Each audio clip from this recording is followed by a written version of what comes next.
não temos cristãos na internet e que frequentam as redes sociais, que param para assistir um vídeo de 30 segundos quando o assunto dele é uma exposição bíblica, mas nós temos uma gama de pessoas que estão dentro da igreja compartilhando fofoca, pornografia, coisa errada. Mas eu tenho acreditado em Deus, que Deus levantará uma geração de homens e mulheres que desejem aprender mais sobre Ele, viver mais da presença dEle, adorar a glória dEle e conhecê-lo através da sua palavra. Colossos fazia parte de um conglomerado de 3 cidades. Você tem a cidade de Colossos, a cidade de Hierápolis e a cidade de Laodiceia. É interessante compreendermos isto e citarmos os nomes de todas estas cidades para reconhecermos a legitimidade do trabalho, não de Paulo em Colossos, Hierápolis e Laodiceia, mas de um de seus discípulos, que provavelmente estudou aos seus pés, lá na região de Éfeso, que é chamado de Epáfras, provavelmente o fundador, o pastor, aquele que acompanhava os irmãos na região da Frígia e Capadócia. Eu estou lhes dizendo isto para dizer a vocês que a igreja de Colossos, Hierápolis e Laodiceia é a prova vívida que ainda no tempo da vida daquele que discipula, os seus discípulos são capazes de fazer trabalhos semelhantes. A cidade de Colossos, ela distava-se 9 quilômetros da cidade de Hierápolis e, consequentemente, 14 quilômetros da cidade de Laodiceia. As 3 cidades eram cidades importantes. Quando nós abrimos, por exemplo, as páginas intertestamentárias, que é essa folha branca que separa o Antigo Testamento do Novo Testamento, nós temos 2 fontes ali, Heródoto e Xenofonte, que apresenta a cidade de Colossos como a principal das cidades envolvendo as 3 por conta do seu comércio. Mas quando Paulo coloca os seus pés lá, 200 anos depois que Xerxes havia invadido, não os gregos, mas os medos e os persas, invadido essa região, a cidade já não era tão apoteótica e brilhante como a própria cidade de Laodiceia. Tanto é verdade que no final desta carta, Paulo faz uma recomendação para que Arquipo pudesse encaminhar essa mesma epístola para a região de Laodiceia, porque ele entendia que a cidade de Laodiceia já estava alcançando preponderância diante da própria cidade de Colossos. Mas, por Epáfras estar ali e o trabalho ter iniciado ali, é para esta cidade que Paulo dedica esta epístola. A carta de Paulo aos Colossenses, ela é escrita na prisão. Paulo não está no melhor tempo de sua vida ministerial, porque é um tempo de profunda dificuldade. Ele escreve inicialmente na primeira prisão provisional romana 4 epístolas.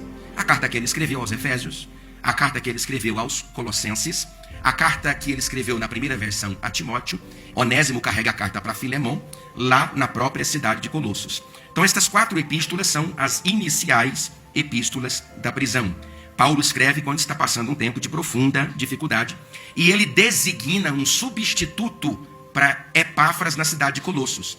Você vê aí o versículo de número 7 que nós acabamos de ler. Paulo reconhece um pastor fundador nesta igreja, que é Epáfras. Mas ele recomenda um substituto para Epáfras, porque Epáfras estava visitando ele na prisão. Na primeira prisão romana, Paulo tinha alguns assistentes, e você pode notar na sua Bíblia. Ele era assistenciado por Lucas, por Demas, por Epáfras, por Arquipo, por Jesus, conhecido como Justo, por Tíquico, por Marcos, por Aristarco e por Timóteo. Estes homens eram os homens que assistenciavam a Paulo, faziam a varredura no campo missionário, traziam as informações de necessidades da igreja. Por meio das epístolas, Paulo corrigia esses problemas. Foi o que aconteceu aqui. Epáfras traz recordações, recomendações e dilemas enfrentados na cidade de Colossos, para que Paulo pudesse de algum modo consertá-los. Muitos entendidos têm dito, e eu vou dizer isso à guisa de introdução, porque é a primeira ministração dessa carta, que a carta aos Colossenses, ela é diminutiva, ou a diminuição da carta aos Efésios. Esse argumento não é muito bem aceito pelos entendidos, mas se nós pegarmos as 2 epístolas, nós com certeza podemos facilmente uni-las, porque o desenvolvimento do raciocínio é praticamente o mesmo, com uma diferença bem gritante. A carta aos Colossenses fala da cabeça, Cristo, portanto é uma carta cristológica. A carta aos Efésios fala do corpo de Cristo, portanto é uma epístola eclesiológica. Se nós pegarmos as 2 epístolas, juntarmos ela, então nós temos um tratado paulino trabalhando 2 aspectos importantes da igreja: cristológica, de forma eclesiológica também. Ele aborda a questão da cabeça, Cristo, ele aborda também a questão do corpo. É interessante nós compreendermos isto, porque Paulo está aqui pretendendo resolver 4 problemas. Quantos problemas, irmãos? Todos os capítulos dessa epístola, Paulo está querendo resolver apenas 4 problemas. É claro que ele distribui em tópicos e subtópicos, e eu também fiz a mesma coisa aqui. Por exemplo, no versículo de número 1 ao versículo 2 dessa epístola, a saudação de Paulo. E a saudação de Paulo revela 2 coisas nesta igreja. Primeiro, revela como é que era a igreja. Segundo, revela como que era o pastor desta igreja, o representante de Deus desta igreja. Então você tem versículo 1 e 2, a saudação de Paulo, que revela estas 2 coisas. Dos versículos 3, 4, 5 e 6, como era esta igreja. No versículo de número 7 e versículo de número 8, como era o responsável, o pastor, o obreiro desta igreja. Mas antes de entrarmos nisso, 4 problemas Paulo está tentando resolver. O primeiro problema é o problema do sincretismo. Preste atenção nisso, porque os problemas que esta igreja está enfrentando são os mesmos problemas que a igreja de hoje está enfrentando. Preste atenção aqui do pastor. Veja para você ver a minha gravata azul listada de vermelho. Os problemas que esta igreja está enfrentando são os mesmos problemas que a igreja de hoje enfrenta. O primeiro deles é o problema do sincretismo religioso. É interessante nós aprendermos com Deus a partir do conhecimento bíblico. Nós entendemos bíblica, histórica, geográfica e culturalmente que nos primeiros séculos da era cristã, nós tínhamos um duelo de pensamento nas escolas catequéticas que desenvolveram a doutrina que você hoje crê. Nós entendemos que o postulado doutrinário da igreja, a partir daquilo que os apóstolos escreveram, foram consubstanciados ao longo da história nos pelo menos 4 primeiros concílios que foram desenvolvidos na história do pensamento cristão. Então quem determinou o postulado doutrinário para as igrejas foram os concílios? Não. Os concílios possibilitaram o caminho do entendimento para aquilo que seria ortodoxia, para aquilo que seria doutrinário, para aquilo que deveria ser vogado como doutrina dentro da igreja. O primeiro concílio foi proclamado por Constantino em 325, chamado Concílio de Niceia. Em 381, Concílio de Constantinopla. Em 431, Concílio de Éfeso. Em 451, Concílio de Calcedônia. Tudo que nós entendemos sobre a pessoa teandrópica de Cristo, a união hipostática, homoúsios e não homóiusos, a natureza humana que ele assumiu para redimir, nós compreendemos a partir do entendimento desses concílios. Mas pastor, estava tudo na Bíblia? É claro que está tudo na Bíblia, e quem abordou os assuntos foi a própria palavra de Deus. Paulo abordou o assunto em pelo menos 13 versões. Romanos, Coríntios, Gálatas, Efésios, Filipenses, Colossenses, Salonicenses, Timóteo, Tito e Filemão até o 4º século. A carta aos Hebreus tinha sido inserida no cânon do Novo Testamento como sendo de autoria paulina. Pedro, Tiago e Judas fez o mesmo nas epístolas universais. Eles desenvolveram as doutrinas, mas não era muito bem entendido. Esses concílios fizeram com que o entendimento pudesse ser colocado de forma sistemática para nós. Então o sincretismo religioso, ele é o resultado de uma mistura que surge nessa página branca da sua Bíblia, com um homem que nasceu em 20 a.C. e viveu até o ano 50 ou 51, chamado Fílon de Alexandria. O que esse cidadão tentou fazer? Ele tentou harmonizar a filosofia grega com o Antigo Testamento. Para fazer essa harmonização da filosofia grega com o Antigo Testamento, ele precisava dar sentidos múltiplos aos textos bíblicos. Eles desenvolveram um método de pensamento bíblico conhecido como a quadriga medieval. Dar mais de 2 ou 3, às vezes 4 sentidos para cada texto bíblico. São mais de 31 mil versículos, 1189 capítulos. Cada um deles com 4 sentidos. Se eu dou para a Bíblia o sentido que eu quero dar, então eu não preciso estudar a Bíblia. Se o sentido que eu vou dar quando eu estou lendo a Bíblia é um sentido que sai da minha cabeça e não do texto bíblico, então eu não preciso estudar a Bíblia. É desnecessário estudar a Bíblia se eu tenho um sentido para dar a Bíblia que não é o sentido que a Bíblia propôs. É o maior problema dentro das igrejas cristãs hoje. Eles dão sentidos múltiplos para os textos bíblicos, sem qualquer responsabilidade, sem qualquer compromisso, sem qualquer idealização bíblica. É por isso que os puritanos, no século XVI, disseram: a parte mais importante da pregação é a leitura do texto. Por que é a leitura do texto? Porque a leitura do texto é o texto sendo lido sem as invenções mirabolantes daquele que está lendo. A leitura do texto é suficiente. A leitura do texto bíblico é capaz de ressignificar o indivíduo. Nós tivemos, por exemplo, um elemento sincrético desenvolvido dentro dos territórios de Israel por Antíoco IV Epifânio, entre os anos 210 a 164, quando ele dedicou o templo que era de Deus, construído naquela ocasião por Esdras, Neemias, mas na verdade Zorobabel e o Gadol Corém Josué. Ele dedicou o templo a Zeus. Durante a manhã o templo seria de Zeus, durante a tarde o templo seria de Iohá ou de Jeová. E com isso ele sacrificou uma porca ali, promovendo uma grande revolta chamada de Revolta Macabeia. Isso é mistura Quando a igreja coloca dentro dela práticas que vieram, religiões africanas, posso nem cognominar aqui, porque eu posso ser cancelado, está gravando. Quando a igreja mistura aquilo que é ordinário, essencial, por elementos subjetivos, secundários e mundanos, a igreja está adulterando a palavra de Deus. A palavra não precisa ser misturada com nenhum único ingrediente. A palavra é suficiente para mudar a sua vida.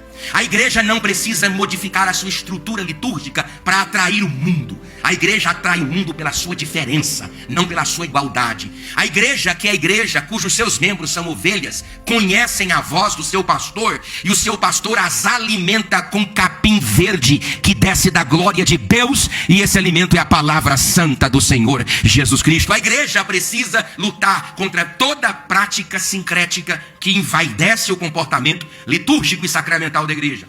A segunda coisa que Paulo quer lidar ali são os mesmos problemas enfrentados por ele na região de Antioquia, da Pisídia, Listra, Icônio e Derbe, que é a questão do legalismo judaico ou do legalismo religioso. Naquela ocasião, o legalismo judaico ele propunha um novo caminho de salvação, dizendo que o sacrifício de Cristo era de certo modo insuficiente. Porque se eu digo que para o indivíduo se salvar, ele precisa se salvar e circuncidar, então eu coloco a circuncisão acima do sacrifício de Cristo. Se eu digo que o indivíduo para se salvar precisa do sacrifício de Jesus Cristo mais obras, então eu coloco as obras complementares àquilo que Jesus fez. Deixa eu dizer uma coisa aqui, irmão. Jesus não te salvou por causa de quem você é. Jesus te salvou por causa de quem Ele é. Jesus não te salvou por causa daquilo que você faz. Jesus Cristo te salvou por causa daquilo que Ele fez. A justificação não é meritória. Não existe aqui ninguém que é mais justificado do que o outro. Existe aqui todo mundo justificado. Eu sou justificado. Você é justificado. E todos nós, justificados em Cristo, podemos estar aqui na igreja levantando a nossa mão e glorificando o seu santo nome. A experiência na Torre de Martinho Lutero, quando deu-se a promulgação das 95 teses, pregando no castelo de Wittenberg, chegou-se à seguinte conclusão: a justiça que Deus requer é a justiça que Deus dá. Eu vou repetir: a justiça que Deus requer é a justiça que Deus dá. Aquilo que Deus requer de você para que você seja salvo foi aquilo que Deus deu para que você pudesse ser salvo. Não é uma atitude humana, é uma obra única e exclusiva de Deus. É Ele que começa, é Ele que termina. É por causa desta obra que o teu nome está escrito no livro da vida, e você pode adorar a Jesus por isso. Terceiro lugar, a filosofia grega. Era um grande problema da filosofia grega, porque evangelistas, nós tínhamos pelo menos nós tínhamos diversos problemas. Por exemplo, a palavra docético, ou que vem de uma terminologia grega chamada dokel. A palavra dokel, ela transmite essa ideia dualista. Há muitas logosofias, filosofias, todo tipo de ias que entenebreciam o entendimento cristológico. Por exemplo, quando Constantino conclama o Concílio de Nicéia, nós tínhamos 82 heresias dentro do universo cristológico. Muitas dúvidas: quem é maior, Deus ou Jesus? Quem é maior do que Jesus? O Espírito Santo é menor? E aí muitas indagações. O próprio Gregório de Nissa e Basílio de Cesareia disse que estava difícil andar nas ruas da cidade. Se eles compravam um pão, o padeiro perguntava: ele é maior do que o pai? Se eles compravam peixe, ele dizia: ele foi gerado ou ele foi criado? Era uma dúvida, porque você está achando que os crentes do primeiro século era preguiçoso igual os crentes de hoje? Não. Sabe quantos títulos são catalogados aqui no Brasil por mês? 2.000 títulos de literatura cristã. Nós nunca vivemos uma era de estupidificação bíblica. 54,68% dos pastores nunca leram a Bíblia toda.